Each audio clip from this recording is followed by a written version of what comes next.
In the timeless expanse of the Undying Lands, the Valar, the divine guardians of Arda, convened in their radiant halls.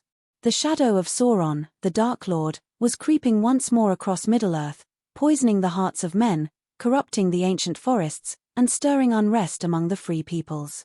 To counter this growing menace, the Valar chose 5 emissaries from among the Maiar, lesser spirits of their kin, to walk among mortals and guide them. These were the Istari, the wizards, and chief among them was Olorin, who would come to be known as Gandalf. Olorin was reluctant at first. His heart, though wise and compassionate, trembled at the thought of facing Sauron, whose power he had witnessed in ages past.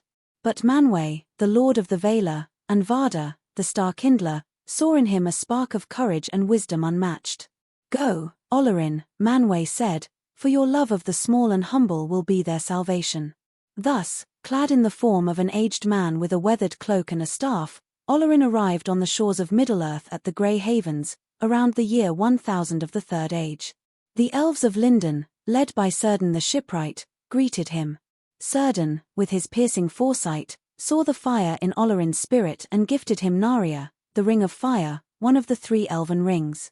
"This will aid you in kindling hope where despair takes root," Círdan whispered. Gandalf, as he was named by the men of the North, accepted the ring with a nod, feeling its warmth against his heart. His journey had begun. For centuries, Gandalf wandered the wilds of Middle-earth, a solitary figure cloaked in grey, his staff tapping softly against the earth.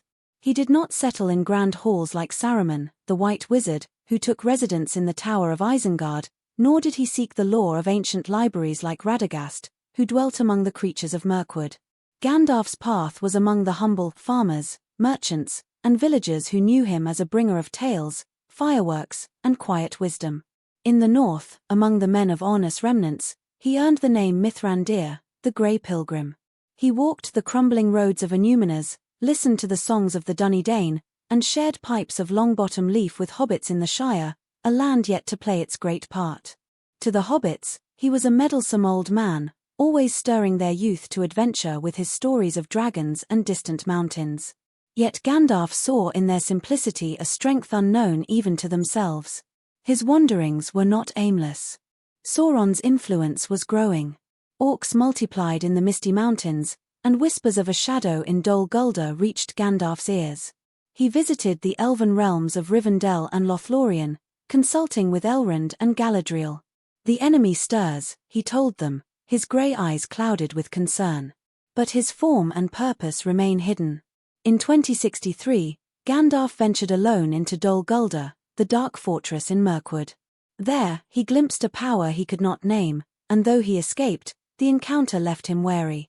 The shadow fled, and for a time, Mirkwood breathed easier, but Gandalf knew the respite was temporary. By the Third Age's 28th century, Gandalf's suspicions deepened. The shadow had returned to Dol Guldur, stronger and more malignant. He urged the formation of the White Council, a gathering of Middle-earth's wisest, Elrond, Galadriel, Círdan, Saruman, and himself.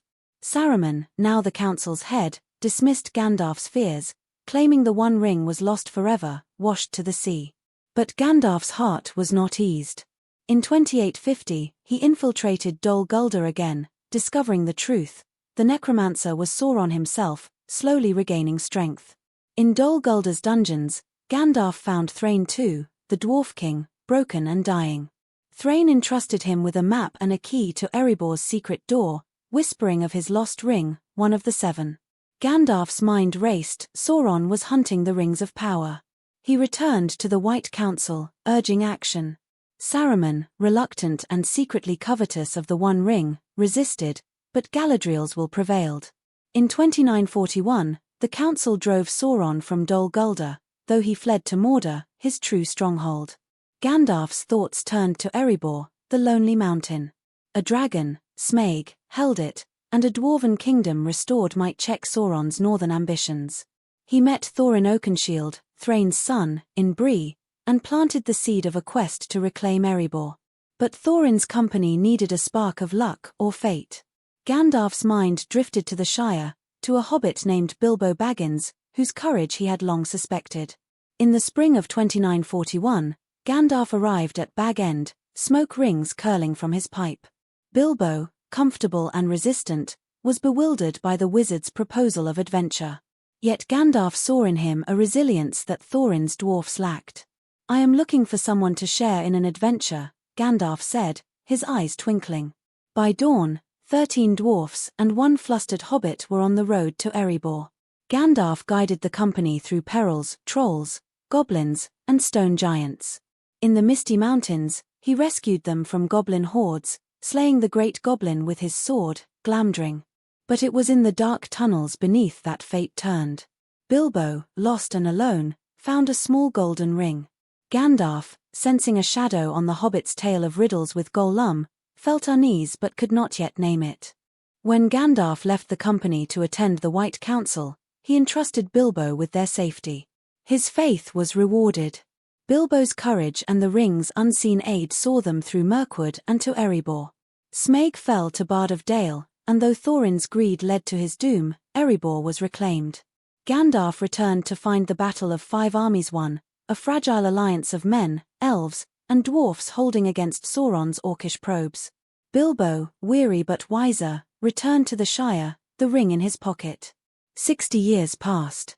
Gandalf roamed Middle-earth, piecing together the puzzle of Bilbo's ring.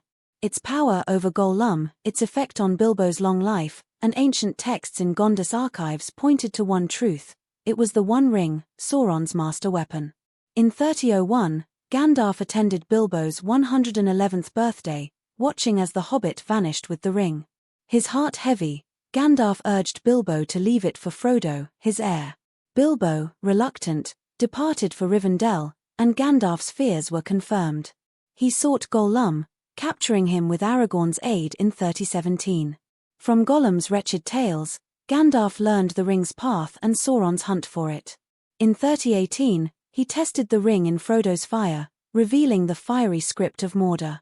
"This is the One Ring," he told Frodo, his voice grave. "You must bear it, for none other can." Knowing Sauron's eye was turning to the Shire, Gandalf sent Frodo to Rivendell, but treachery awaited. Saruman, corrupted by his own lust for the ring, betrayed Gandalf, imprisoning him atop Orthanc. Gandalf's heart sank as he saw Saruman's army of Uruk-hai forming. But hope came on wings. Gwaihir, the great eagle, rescued him, and Gandalf fled to rally aid. In Rivendell, he joined the Council of Elrond, where Frodo volunteered to destroy the ring in Mordor. The Fellowship of the Ring was formed: Frodo, Sam, Merry, Pippin, Aragorn, Legolas, Gimli, Boromir, and Gandalf. The Fellowship's path was fraught. In Moria, Gandalf faced the Balrog, a demon of Morgotha's age. On the bridge of Khazad-dûm, he stood alone. "You shall not pass," he roared, shattering the bridge. The Balrog fell, but its whip dragged Gandalf into the abyss. The Fellowship mourned, believing him lost. In the depths, Gandalf battled the Balrog through fire and shadow, ascending Ziraxigil's peak. There, he slew the demon but perished in the act. His spirit, freed from its mortal form, lingered until the Valar intervened. Sent back by Iluvatar's will, Gandalf returned as Gandalf the White, clothed in radiance, his power and purpose renewed. He reunited with Aragorn, Legolas, and Gimli in Fangorn Forest, revealing Saruman's treachery. In Rohan, he freed King Theoden from Wormtongue's spell, rallying the Rohirrim. At Helm's Deep, he led Erkenbrand's cavalry, turning the tide against Saruman's army. With Saruman's staff broken and Isengard flooded by Ents, Gandalf turned to Gondor, where Sauron's shadow loomed. In Minas Tirith, Gandalf became the de facto leader as Denethor, the steward, descended into madness. He counseled strategy, bolstered morale, and saved Faramir from Denethor's pyre. During the siege of Gondor, he faced the Witch King, holding the gate until Rohan's horns sounded. The Battle of the Pelennor Fields raged, and though losses were great, victory came with Aragorn's arrival. Gandalf's heart remained with Frodo and Sam, now deep in Mordor. He led a desperate march to the Black Gate, drawing Sauron's eye from the Ringbearer. As Frodo faltered at Mount Doom, Gandalf's hope wavered, but Sam's loyalty prevailed. The ring was destroyed, Sauron's power shattered, and Barad-dûr fell. Gandalf crowned Aragorn King Elessar, seeing the age of men dawn. He visited the Shire, ensuring its healing from Saruman's brief tyranny. In 3021, he accompanied Frodo, Bilbo, Elrond, and Galadriel to the Grey Havens. His task complete, Gandalf boarded the ship to the Undying Lands, Narya gleaming on his finger.